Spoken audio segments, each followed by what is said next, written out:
त्रयोदश प्रकरण के चौथे छंद में सेवक जी कह रहे हैं, हरवंश महाप्रभु के वचन सुनने के बाद में, उनको प्रमाण मानने के बाद में कह रहे हैं कि शाक्त उपासकों का संग नहीं करना चाहिए। शाक्त उपासकों का संग नहीं करना चाहिए।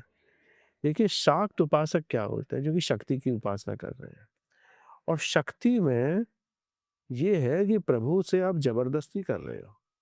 कुछ भी करने के लिए आप किसी भी हद तक चले जाते हो, कहीं पर बलि दी जाती है, कहीं पर कुछ दिया जाता है, पर ये तो भैया प्रेमोपासना है ना। इस प्रेमोपासना में ये बलि-वलि का क्या खेल है?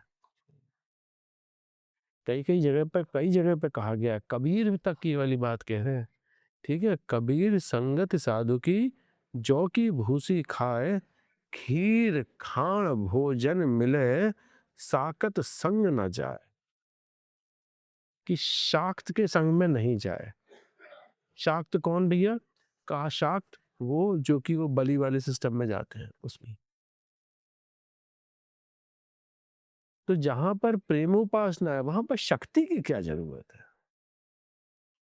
प्रेम की शक्ति को ही जो है वो सर्वोपरि माना है और किसी तरह की कोई भी शक्ति जो है वो नहीं मानी गई है। एकमात्र शक्ति क्या मानी गई है? प्रेम, और उसके अलावा कुछ भी नहीं। प्रेम में सब कुछ है। उस प्रेम से आप संसार में किसी भी क्रूर से क्रूर जने को आप प्रेम में कर सकते हो। क्या यज्ञ उपासना को भी इसी में माने? नहीं, यज्ञोपासना एक अलग है, कर्मकांड है। कर्मकांड के लिए भी देखिए पहले बड़ा अच्छा जो है उन्होंने नवम प्रकरण में कहा था, उन्होंने 10वें और 9वें प्रकरण में जब बात कर रहे थे, उन सब के बारे में कहा था कि भैया कर्मकांड जो है वाले जो है वो भी देखते रह जाते हैं, कहते तो हैं कि भैया हम सबसे ऊपर हैं, पर कहीं न कहीं वो प्रेमोपासना को देख के मन ही मन ये वाली बात कहते हैं कि भैया ये उपासना सबसे अच्छी है। बात क्या है ना कि यज्ञ कर्म भी करना है, खाली नहीं रह सकते, उसमें भी आपको चीज़ें चाहिए पड़ेंगी। विषय चाहिए पड़ेंगे, उसमें भी आपको बहुत सारे साधन चाहिए होंगे जिससे कि आप यज्ञ करोगे। घी नहीं है कैसे यज्ञ करोगे? दान माँगो किसी से। समझा नहीं है, दान माँगो किसी से। प्रेम तो सबके पास है। प्रेम सबके पास में है। बिना मोल का है प्रेम और हर किसी के पास में भंडार है और नहीं है किसी के पास में प्रेम। तो हमारे ठाकुर जी इतने कृपा निधान हैं, करुणानिधि हैं, कृपा निधि हैं, प्रेम के निधि हैं। उनसे आप प्रेम का भी दान माँगोगे ना, तो वो प्रेम तो आप में इतना उड़ेल देंगे कि आप पूछिए मत। बशर्ते आपका हृदय रूपी पात्र जो है वो खाली होना चाहिए। उसके अंदर किसी भी तरह के द्वंद्व दोष नहीं होने चाहिए। भाई भरी हुई चीज़ में कुछ भी नहीं भर सकता है, खाली चीज़ नहीं भर पाएगा। तो पहले अपने हृदय को आप खाली करो, आसक्तियों को मिटाओ, तब जाके आपके उस हृदय में प्रेम प्रभु के लिए जो है वो हो पाएगा। तो कह रहे हैं श्री हरिवंश बचन प्रमाणिक साकत संग सवै जुग सारथ संस्कृति मांझ बिराई को पायो जो मानस देह व्रता कत डारत। भैया क्यों अपनी इस मनुष्य देह को तुम वृथा जाने दे रहे हो? बड़ी मुश्किल से मिल पाई ये मनुष्य देह। क्यों न करत धर्मिन को असंग जानबूझ कत आन विचारत। कि अब जानबूझ के उसी रास्ते पे जा रहे हो जहां पर कि गड्ढा है। क्यों नहीं कर रहे हो धर्मियों का संग जो आपके जैसे ही धर्मी है? देखिए इससे पहले वाले छंद में भी वो यही वाली बात कह रहे हैं कि जो आपके जैसे धर्मी हैं, जो आपके जैसे हित धर्मी हैं, जो आपके जैसे प्रेमोपासक हैं, उनके लिए आपके हृदय में विशेष जगह होनी चाहिए। और सब जो है वो भक्त हैं, बात मान ली, सबको प्रणाम है, पर मैं गले किससे मिलूँगा? जो कि मेरे जैसा ही प्रेमी है। मैं अपनाऊँगा किसको? जो कि मेरे जैसा ही प्रेमी है। जो कि मेरे जैसे ही प्रियालाल के चरणों में जो है उनकी रज को ही सर्वोपरि मानता है, मैं उसको मैं अपना रहा हूँ। जो पै धर्मी मरमी हो तो धर्मिन शौकत अंतर पारत। कि भैया आप इस वाली बात को समझ लीजिए कि इन्हीं धर्मियों का अगर आप धर्म को अवगहन करोगे तो उस समय पर एक चीज़ कह दी जा रही है कि भैया आपको सिर्फ़ और सिर्फ़ हरवंश महाप्रभु के वचनों को ही मानना है, उसके अलावा कुछ नहीं करना है।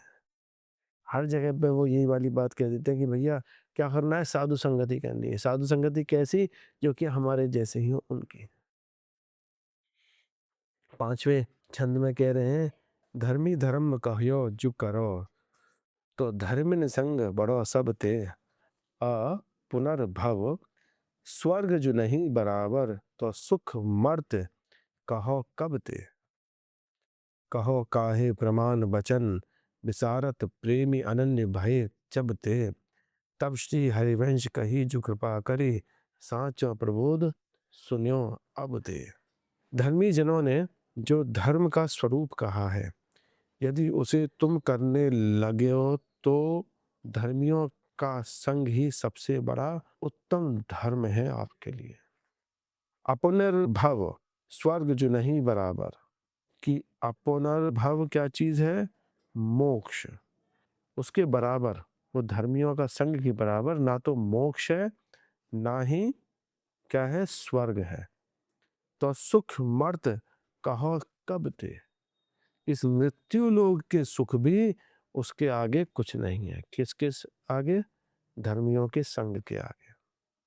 फिर कह रहे हैं, काहो काहे प्रमाण बचन, विसारत प्रेमी अनन्य भय जब ते। कि यदि कोई पूछे कि किन वचनों के प्रमाण से तुम वचनों को भुला रहे हो, तो कहना होगा कि जब हम हरिवंश महाप्रभु के वचनों से सुनते हैं, तो उसके आधार पर जो हरिवंश महाप्रभु ने जो कृपा करी, कि तब श्री हरिवंश कही जो कृपा करी, सांचो प्रबोध सुनो आप थे। कि उन्होंने कृपा करी और उन शब्दों की वजह से मैं जगा। कहा ना कि भैया जो चीज उन्होंने कही वो मेरे लिए प्रमाण है। प्रमाण क्यों कहते हैं इस वाली बात को? कि भैया उसका मैंने सहारा लिया अपने जीवन को आगे जीने के लिए, किसी बात को सिद्ध करने के लिए कि ये कोई पथ अलग पथ, खराब पथ नहीं है। श्री हरिवंश जो कही श्याम श्यामा पद, कमल संगी सिर नायो, तेना बचन मानत गुरुद्रोही, निस्दिन करत आप नौ भायो। इत व्यवहार न उत परमारत, बीच ही बीच जो जन्म गमायो, जो धर्मिन सो प्रीति करत नहीं, कहा भयो धर्मी जो कहायो। हरवंश महाप्रभु ने क्या कहा? कि एक श्याम श्यामा पद में ही आपकी प्रीति होनी चाहिए, इसके अलावा और किसी चीज में प्रीति नहीं होनी चाहिए। फिर उसमें ये भी कह रहे हैं कि कमल पद संगी सिर नायो। कि कमल पद संगी सिर नायो का मतलब कि एक आपके पास में साधु संगत भी होनी चाहिए, कि किसी के संग में आप कर रहे हो। अब वो संग में दो तरह के लिए संग, एक तो ये संग हो गया, एक आपका संग हो गया आपके गुरुदेव के साथ का, कि उनके संग में हो तो आप सब कुछ चीजें सीख रहे हो, वहां की रीतियों को सीख रहे हो। ठीक है, तो उस संग के लिए भी कह रहे हैं पद कमल संगी सिर नायो, कि उनके चरणारविंद के प्रणाम करने के लिए आपके पास में कोई संगी है, संगत है। तेना बचन मानत गुरुद्रोही, निस्दिन करत आप नो भायो। तो भैया ये सब नहीं मानते तो आपको गुरुद्रोही कहा जाता है, जो कि जीवन संसार में सबसे ज्यादा खराब व्यक्ति माना गया है। निस्दिन करत आप नो भायो, कि भाई भैया अपने आपको जो भा रहा है आप वो कर रहे हो, वो गलत है। ये तो व्यवहार ना उत परमारथ, कि ना तो व्यवहार में परचना है ना ही परमारथ में बचना है, बीच ही बीच जो जन्म गमायो।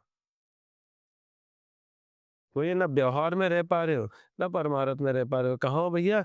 दोनों के बीच में कहीं ना कहीं पे जो है आपने अपना पूरा का पूरा जन्म गंवा दिया। जो धर्मिन सो प्रीति करत नहीं, कहा भयो जो धर्मी कहायो। कि अगर आप अपने ही धर्मियों से प्रीति नहीं करोगे तो फिर आप धर्म का मतलब ही नहीं समझ रहे। बार बार सेवक जी इन दोनों तीनों छंदों में यही चीज समझाना चाह रहे हैं कि भैया जो मेरे जैसा व्यवहार करता है, जो मेरे जैसा ठाकुर जी के चरणार विंदन में रति रखता है, आसक्ति रखता है, मुझे उनका ही संग करना है। गुरुद्रोही के लिए कह रहे हैं कि जो शिष्य अपने गुरुवर को उचित आज्ञा की अवहेलना कर देता है तथा उनके उपदेशों के अनुसार नहीं चलता है, वो गुरुद्रोही कहा गया। शिष्य परमार्थ पथ पर चलने की प्रतिज्ञा करके श्री गुरुदेव के चरणों में अपना सर्वस्व अर्पण कर देता है और उनसे अपने आत्म कल्याण की भीख मांगता है। दयालु गुरुदेव उसे उपदेश करते हैं, किंतु कभी कभी वह अज्ञानी माया मुग्ध जीव उन्हीं की आज्ञा की अवहेलना कर देता है, मानो गुरु का द्रोह कर बैठता है। यहाँ पर श्री हरवंश चंद्र जी महाराज के कथन, यह जिय ज्ञानी श्याम श्यामापद कमल संग सिरनायो, इस वाक्य को ना मानकर सत्संग का अनादर करके और सेवन ना करने वाला नामधारी हित जीव ही गुरुद्रोही है। वह गुरुद्रोह से तब मुक्त होगा जब धर्मियों का संग करेगा। इसलिए संग बहुत जरूरी कहा गया है। इत व्यवहार ना उठ परमारथ, भैया ना इधर व्यवहार ना कोई किसी तरह का परमारथ। कह रहे हैं कि गुरुद्रोही व्यक्ति व्यवहार, संसार और स्वार्थ और परमार्थ प्रभु चरणों की प्रीति दोनों से ही भ्रष्ट हो जाता है। नहीं मतलब समझे कि भैया ना तो किसी तरह से संसार के व्यवहार में है और ना ही जो है वो प्रभु के उसमें पथ पर है। इत व्यवहार ना उत परमारथ, कहाँ रहा वो? बीच में रह गया।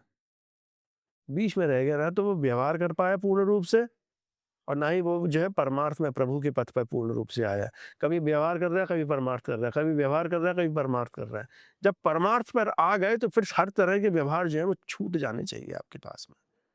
तो इसीलिए बीच में नहीं रहना है। इसीलिए देखो बड़ी अच्छी बात कही है कि इत व्यवहार ना उत परमारथ, बीच में नहीं फंसना है कहीं पर। बड़ा अच्छा यहाँ पर सेवक जी के इस टीका में लिखा है, ना खुदा ही मिला, ना विसाले सनम, ना उधर के हुए, ना इधर के रहे।